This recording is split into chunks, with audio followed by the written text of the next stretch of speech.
Hello and welcome to a special bonus episode of Technically Speaking. In our previous episode, we were talking about new technology that created a rechargeable battery from cement. To get some more expert knowledge for that episode, Antonia spoke to our very good friend Chris, who is an electronic engineer and also knows a lot about how electricity interacts with the human body. Most of that conversation made it into the episode, paraphrased by Antonia. There are some very interesting points in the conversation she had with Chris that form the focus of this episode. One of the questions Antonia had was about safety. If we had a cement battery in a house, could we get electrocuted from our own house? Okay, I would say almost certainly not, probably for a number of reasons. First of all, have you ever tried holding like an AA battery and putting your fingers across either end of the battery and seeing if anything happens? Oh yeah, for sure. So you can pick up an AA battery, which is at like 1.5 volts. You could pick up a car battery, which is at about 12 volts. And if you hold the terminals on that, nothing happens. But what about if you take a 9-volt battery and you put it across your tongue, for example? Have you ever put a battery on your tongue? Oh yeah, as a kid. What did you feel? Just taste really metallic, like nothing else. I guess what was happening when you were doing that is the current from the battery was stimulating the taste buds in your tongue and actually causing the neurons to send signals to your brain, and you were effectively doing neurostimulation on yourself and feeling a sensation that wasn't actually there. And the reason it works on your tongue, whereas it doesn't work on your fingers, is because your tongue is inside your body and it's wet, and so that means it's very conductive. So it's much easier to get a connection between the contacts of the battery and the kind of nerves inside your tongue. Whereas when you're touching battery with your fingers, your hands are covered in skin and the skin is often quite dry. Even if you licked your fingers, you probably struggle to actually get a current that you could feel flowing between your fingers. You'll find that just the kind of resistance of your skin is too high to allow any sort of current to actually flow. So people always say that it's a high current is what's really deadly. Yes, it's the current that kills you, not the voltage. And that's sort of true. But when it's external to the body, what you need is a big enough voltage to overcome that kind of resistance of your skin to actually get a big enough current to flow in the first place. So even if you have a 12-volt battery that's capable of delivering thousands of amps instantaneously, you're not going to get electrocuted from it because that 12 volts in the battery isn't sufficiently high to actually push that current through your body. Chris has refreshed my memory of whether it's voltage or current that is most deadly, but then their conversation took a really strange turn. Now, if you had some needle electrodes that you'd placed into your skin, that would be a slightly different manner. Why would we want to do that? You're piercing that kind of non-conductive layer of the skin and you're going into your tissue. And what's the inside of a body is mainly made out of? Water. And water is not perhaps a great conductor, but is a conductor, and current can flow through the water that's inside our bodies. It's really clear to me now that the skin is a great barrier to the flow of electricity. But it turns out there is another reason why you are unlikely to get electrocuted or even to receive an electric shock from the walls of your house if they do actually make up a cement battery. The voltage of these cells is going to be very, very low that we're stringing together. Potentially, if you strung loads and loads of concrete batteries together and made a very, very high voltage, you could touch them and cause a current to flow through your body. But you'd have to be kind of across the battery. So you can't just touch one end of the battery because it's not actually referenced to Earth, we say. You can get electrocuted from mains when you touch the live terminal, because that live terminal is referenced to ground, i.e. the voltage where you touch it has a potential difference between your finger and the ground that you're standing on, because that's how the power supply is set up in the UK. But a battery is like a floating power source. So one side of a battery terminal doesn't have a voltage by itself. It only has a potential difference measured to the other side of the battery. Is that the same of like why birds and people don't get electrocuted if they stand on train track or if they're on the overhead line? Yeah, that's exactly it. The bird might be stood at potential of 75 kilovolts, let's say. It's kind of irrelevant because there's no difference to ground, so the bird doesn't get electrocuted. So even with that fact, these cement batteries, the voltage is so low that it's probably not going to electrocute you. And I imagine it's going to struggle to deliver enough current through you because of the internal resistance of the battery. So these cement batteries are pretty safe to handle, and that's good news. Chris had more to say about how electricity interacts with the human body and what happens to our nerves. You don't actually need a particularly large amount of current to stimulate a nerve if you've got direct connection to a nerve. a few microamps could actually stimulate a nerve if you've got a direct connection to it. So perhaps, it could be possible to electrocute someone with a concrete battery if all the conditions were perfect.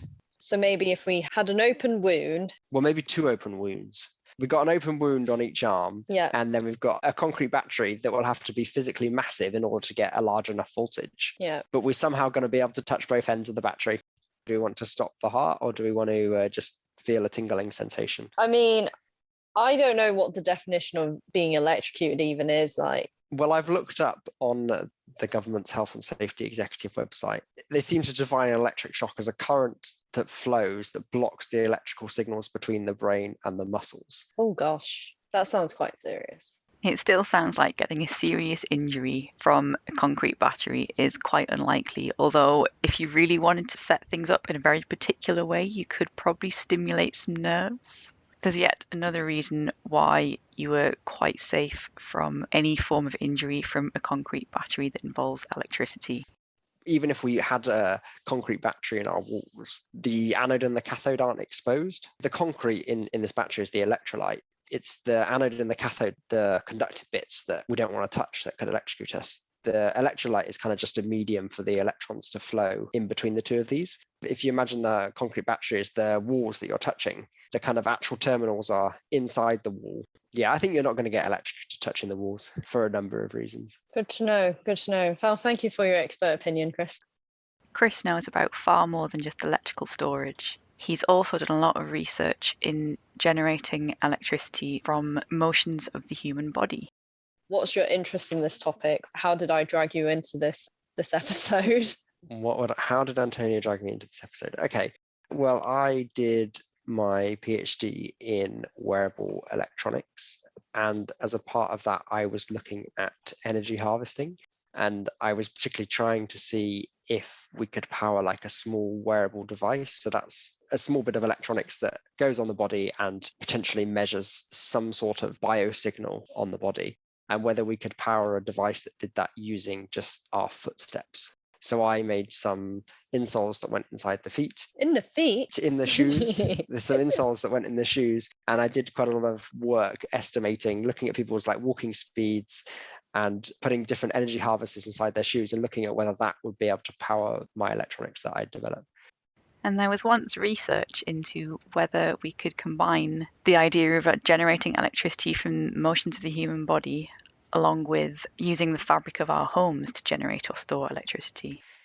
Interestingly, a long time ago, there was a study about putting energy harvesting carpet in houses. Oh. You could generate energy from like the triboelectric effect when someone shuffled along the carpet. Like static electricity? Yeah. So that basically, if you put a load of triboelectric generators all over the floor and like shuffled when you walk, you could use that as an energy harvester and use that to power your house. That gives us an excuse to shuffle around. Some people are like, don't walk like shuffly. Yeah, stop shuffling, walk properly. But really, you're just trying to help the environment. You're just trying to generate electricity from your carpet. In practice, these things, they make so little energy and it's so difficult to capture those small amounts of energy that it's really not worth the effort of making these large scale energy harvesters for powering anything inside a home.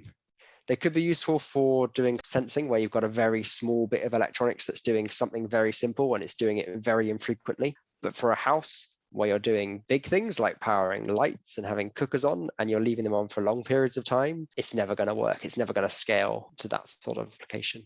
So energy harvesting for moving around our own homes probably isn't feasible just yet, but there are improvements in electronics all the time. So maybe in the future it will make more sense.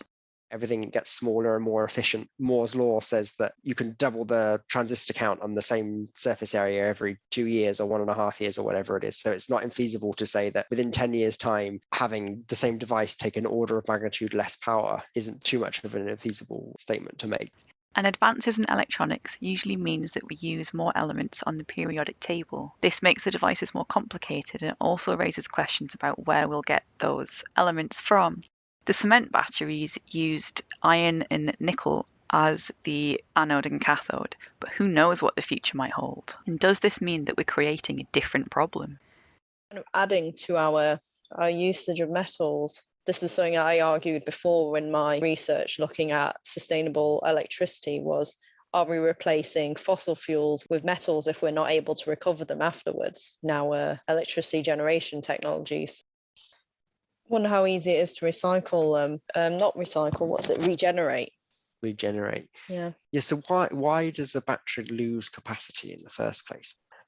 Another interesting thing is, how would you get, so if you've got your concrete battery, how are you going to get the nickel and the iron sheets out of the concrete material? Because presumably you have to fully encapsulate the electrodes within the concrete, and it has to kind of set to have lots of contact points. To get good contact. So kind of makes you think you have to like smash it up to get it out. Oof.